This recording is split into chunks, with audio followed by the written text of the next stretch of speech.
I'd rather be His than have riches untold.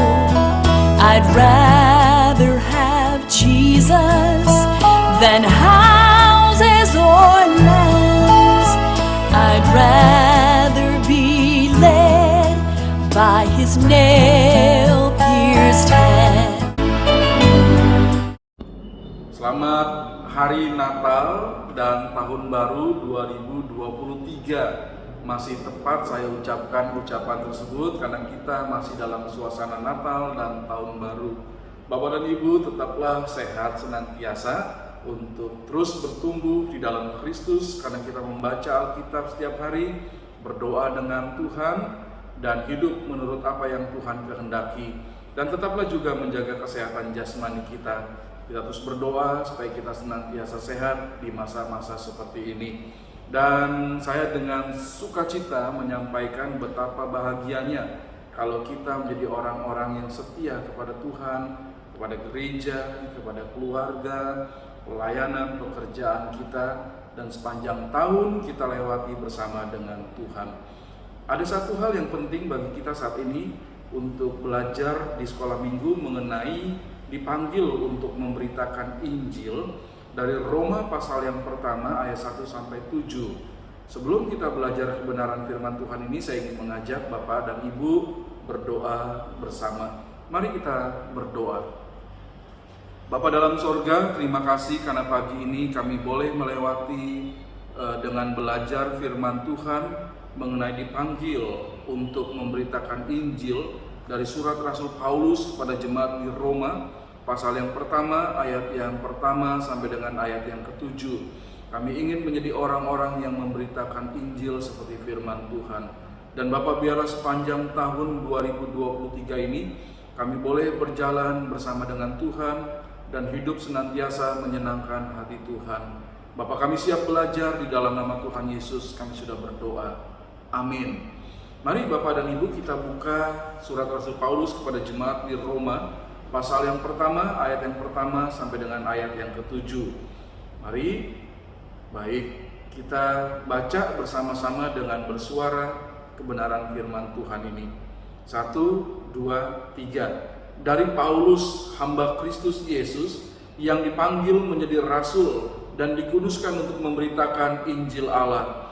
Injil itu telah dijanjikannya sebelumnya dengan perantaran nabi-nabinya dalam kitab-kitab suci, tentang anaknya yang menurut daging diperanakan dari keturunan Daud dan menurut roh kekudusan dinyatakan oleh kebangkitannya dari antara orang mati, bahwa ia adalah anak Allah yang berkuasa, Yesus Kristus Tuhan kita. Dengan perantaraannya kami menerima kasih karunia dan jabatan rasul untuk menuntun semua bangsa supaya mereka percaya dan taat kepada namanya. Kamu juga termasuk di antara mereka, karena kamu yang telah dipanggil menjadi mirip Kristus. Kepada kamu sekalian yang tinggal di Roma, yang dikasihi Allah, yang dipanggil dan dijadikan orang-orang kudus, kasih karunia menyertai kamu, dan damai sejahtera dari Allah Bapa kita dan dari Tuhan Yesus Kristus. Bapak dan Ibu, pernahkah kita berpikir atau bertanya kepada diri kita, siapakah diri saya ini? Dan apa yang harusnya saya lakukan? Ya, pemahaman kita mengenai diri atau identitas pribadi sangatlah penting, karena semua itu akan membawa kita mengerti apa yang harus kita lakukan di dalam menjalani hidup sehari-hari. Mengutip istilah identitas, maka dapat dilihat bahwa identitas diri adalah kesadaran akan diri sendiri. Itu pendapat dari Stuart dan Sanden tahun 1991. Maka dapatlah kita lihat dari pemahaman identitas diri, identitas kita adalah kita menyadari keberadaan kita sendiri. Nah, sebagai orang-orang yang sudah percaya kepada Yesus sebagai Tuhan dan Juru Selamat, maka identitas kita sekarang ini adalah kita ada di dalam Kristus. Kemudian, apa dan bagaimana yang harus kita lakukan sebagai orang-orang yang memiliki identitas di dalam Kristus? Mari kita belajar bersama dari surat Roma, pasal yang pertama, ayat yang pertama sampai dengan ayat yang ketujuh, di mana kita akan belajar sebagai orang yang memiliki identitas di dalam Kristus. Maka kita pun mempunyai panggilan untuk memberitakan Injil. Ada beberapa yang harus kita lihat dari penilaian diri kita sendiri, berhubungan dengan identitas kita dan tugas kita untuk memberitakan Injil sesuai dengan firman Tuhan. Dari Roma pasal 1 ayat yang ke-1 sampai dengan ayat yang ke-7. Mari berpikir. Yang pertama, bagaimanakah pengalaman kita hingga dapat beriman kepada Yesus sebagai Tuhan dan Juru Selamat? Saya meyakini bahwa ada orang yang datang untuk memberitakan Injil. Yesus adalah Tuhan dan Juru Selamat, sehingga kita bisa percaya menjadi orang yang mengakui Yesus sebagai Tuhan dan Juru Selamat. Saya meyakini hal itu. Orang datang, Injil diberitakan, kabar baik disabdakan, dan kita meresponi dengan percaya bahwa Yesus adalah Tuhan dan Juru Selamat. Kebenaran yang kedua, apakah alasannya murid Yesus perlu menyampaikan kesaksian kepada orang lain? Kita sebagai murid Yesus saat ini, mengapa kita harus menyampaikan kesaksian, kabar baik Yesus adalah Tuhan dan Juru Selamat kepada orang lain? Karena Yesus telah memerintahkan kepada kita supaya sebagai muridnya kita pergi dan memberitakan Injil bahwa Yesus adalah Tuhan dan Juru Selamat, supaya setiap orang menjadi percaya dan mereka tidak mengalami kebinasaan, melainkan memperoleh hidup yang kekal seperti yang dikatakan firman Tuhan. Baik, Bapak dan Ibu, kita belajar dipanggil untuk memberitakan Injil, dan kita sudah melihat serta mendengar kesaksian tentang Yesus Kristus, dan kita sekarang menyadari siapakah identitas kita sebagai orang percaya. Kita adalah hamba Kristus yang dipanggil untuk memberitakan Injil. Identitas adalah hal yang sangat penting dalam hidup kita sehari-hari. Kita dikenali oleh orang lain dikarenakan kita memiliki identitas. Salah satu bentuk identitas yang kita miliki saat ini adalah kartu tanda penduduk. Setiap langkah dan kegiatan kita yang berhubungan dengan identitas tentu tak terlepas dari tanda pengenal itu yang menyatakan identitas kita. Ada nama kita, ada alamat kita, ada pekerjaan kita, data-data kita ada di kartu tanda penduduk tersebut. Dan apa yang kita lakukan seharusnya sesuai dengan identitas tersebut.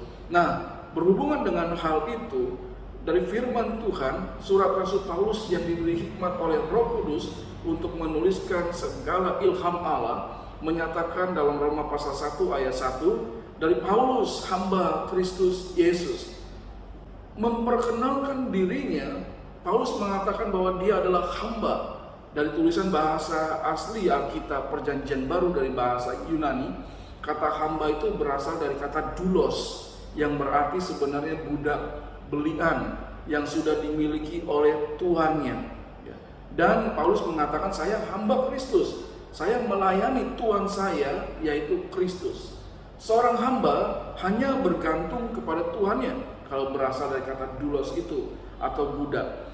Berarti ketika Rasul Paulus mengatakan saya hamba Kristus, Kristus adalah tuannya dalam hidupnya, dalam segala perilakunya. Kristus yang berkuasa. Jemaat Roma memang bukan didirikan oleh Rasul Paulus. Dari itulah Paulus memperkenalkan diri kepada jemaat di Roma di awal suratnya. Tentu ini menjadi hal penting untuk diketahui jemaat Roma berkenaan dengan otoritasnya sebagai penulis surat. Jemaat di Roma perlu tahu siapa yang memberikan surat itu kepada mereka, dan Paulus mengatakan dialah Paulus, hamba dari Kristus Yesus. Hal yang disampaikannya adalah untuk menyatakan identitas keberadaannya sebagai orang yang dikhususkan, dikuduskan, dipanggil untuk memberitakan Injil. Nah, bagaimanakah dengan identitas kita sesungguhnya secara rohani? Bapak dan Ibu serta saya, sama seperti Rasul Paulus, kita ini adalah orang yang sudah percaya dan menerima Yesus sebagai Tuhan dan Juru Selamat secara pribadi, perlu mempunyai identitas. Kita adalah hamba dari Kristus Yesus yang sudah dipanggil untuk melayani Kristus seumur hidup kita. Kita harus memperkenalkan identitas diri kita sebagai hamba Kristus Yesus, dan orang lain boleh mengenali kita dengan identitas tersebut. Dan hal itu nyata dalam penampilan kita, dalam sikap kita sehari-hari, dalam tutur kata pikiran kita, yang mencerminkan bahwa kita adalah identitasnya hamba Kristus. Kebenaran yang kedua dipanggil untuk memberitakan Injil setelah kita menyadari diri kita adalah hamba Kristus. Kebenaran yang kedua, hamba Kristus itu adalah hamba yang memberitakan Injil. Roma 1 ayat 2 sampai 4, di situ nyata ada berita Injil tentang Yesus Kristus. Nah, Rasul Paulus memiliki hidup yang berbeda sebelum dan sesudah dia percaya bahwa Yesus adalah Tuhan dan Juru Selamatnya secara pribadi. Sebelum Rasul Paulus mengenal Yesus, baginya Injil Yesus Kristus adalah sesuatu yang dianggap bertentangan dengan keyakinan agamanya, kepercayaannya yang lama. Paulus sebelum percaya Yesus merupakan orang yang memisahkan diri, mengkuduskan diri, mengkhususkan dirinya untuk mempelajari hukum Taurat dengan sebaik-baiknya. Namun selanjutnya, ia adalah orang yang sudah memisahkan diri, mengkuduskan diri, mengkhususkan dirinya untuk Injil setelah dia percaya bahwa Yesus adalah Tuhan dan Juru Selamatnya secara pribadi. Kemudian Paulus menyampaikan kesaksian tentang Yesus. Roma 1 ayat 2 sampai 4. Dia memperkenalkan Yesus adalah Mesias yang datang dalam diri manusia berdasarkan keturunan Daud, dan kemudian dia adalah Tuhan karena dari Roh Kudus dia dibangkitkan, menunjukkan bahwa dia adalah anak Allah yang berkuasa, anak Allah yang menyatakan dialah Allah itu, ya sama dengan Allah itu yang datang dalam diri manusia dan tidak mengalami kematian untuk selama-lamanya, melainkan memiliki kebangkitan dari kematian karena dia adalah Allah Tuhan yang berkuasa. Ya, ketika Yesus menyatakan diri kepada Paulus secara pribadi, maka Paulus meyakini Injil adalah penggenapan janji Allah kepada nenek moyangnya, orang-orang Yahudi, dan bagi setiap manusia. Yesus itulah penggenapan janji Allah akan keselamatan manusia. Injil pun tidaklah menyimpang, dan Injil sesuai dengan apa yang sudah disuratkan dalam perjanjian lama yang Paulus sudah pelajari tentang hukum Taurat, tentang kitab-kitab dalam perjanjian lama, dan hal itu sesuai dengan apa yang dinyatakan dalam perjanjian lama. Penggenapan itu nyata dalam diri Yesus Kristus. Jadi dengan demikian Injil itu disebut Injil Allah atau Injil Yesus Kristus, sebab Injil adalah penggenapan janji Allah di dalam Yesus Kristus. Kabar baik, penggenapan janji Allah melalui Yesus Kristus. Paulus kemudian menyebut dirinya sebagai rasul atau orang yang dipanggil untuk menjadi duta dari Allah, untuk memberitakan Injil Allah. Roma 1 ayat 1 sudah menyatakan hal itu.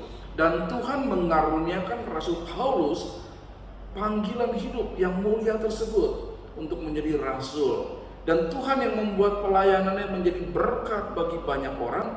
Dan tulisan-tulisan Rasul Paulus diberi ilham oleh Roh Kudus untuk menjadi tulisan yang punya otoritas ilahi, membentuk pemahaman dan penghayatan iman Kristen yang memberkati banyak orang.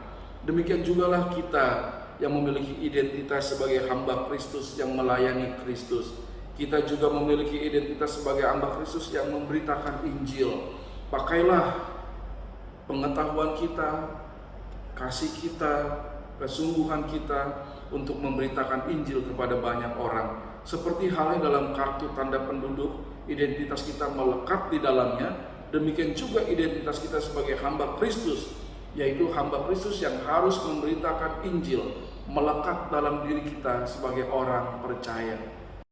Kebenaran yang ketiga tentang pelajaran kita dipanggil untuk memberitakan Injil, kita perlu memahami sekali lagi dan meyakini Bapak Ibu, saya, kita semua dipanggil untuk memberitakan Injil. Roma 1 ayat 5 sampai dengan ayat yang ke-7. Nah, Rasul Paulus menjelaskan pelayanannya itu sesuai dengan panggilannya, yakni untuk memberitakan Injil. Di dalam Alkitab Septuaginta, terjemahan dari bahasa Ibrani ke dalam bahasa Yunani, kata memberitakan Injil itu berarti memberitakan kabar baik. Injil itu adalah kabar baik yang berkenaan dengan berita kedatangan kerajaan Allah di tengah-tengah manusia dan digenapi dalam Yesus Kristus.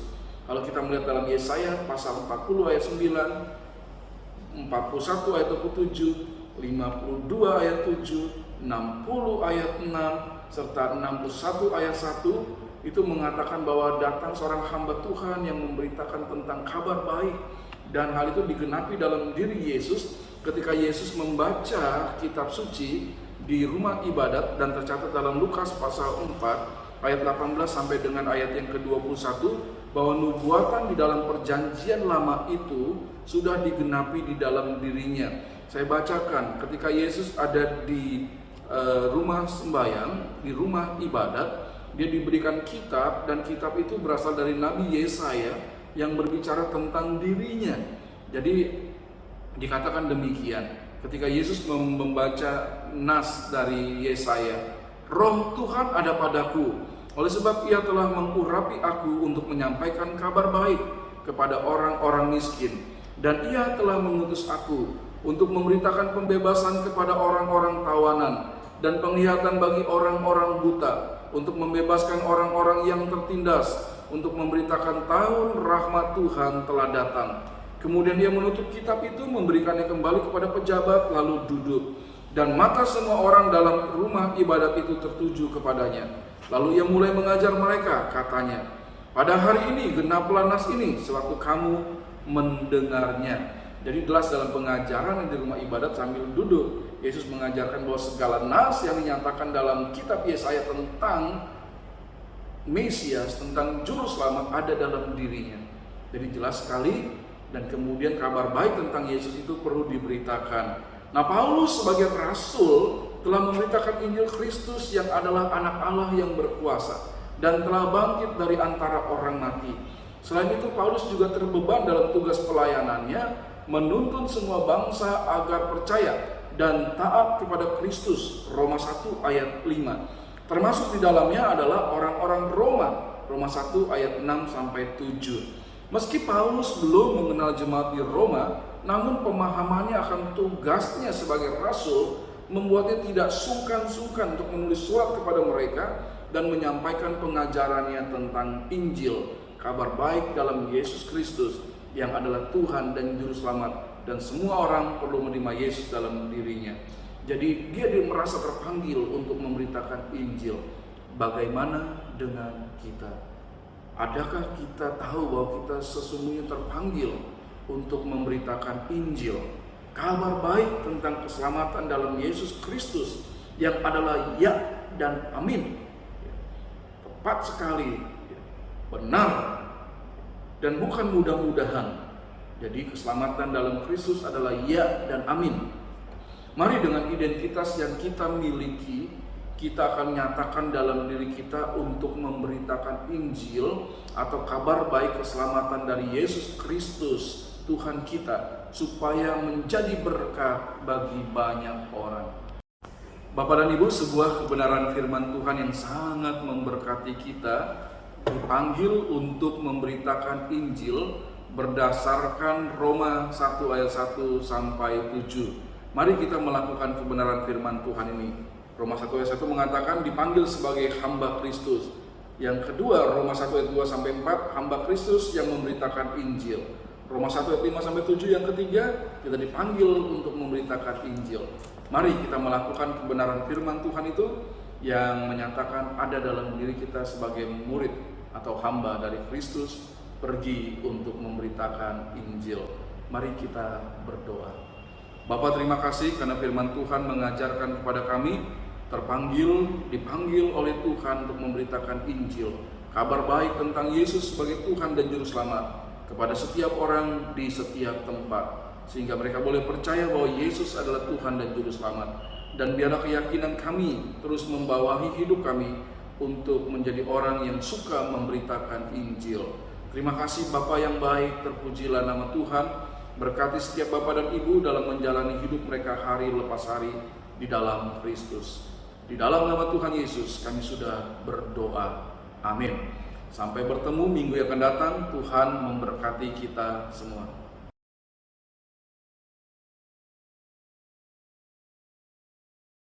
Than to be the king of a vast domain, or be held in sin's dread sway. I'd rather have Jesus than anything this world affords today.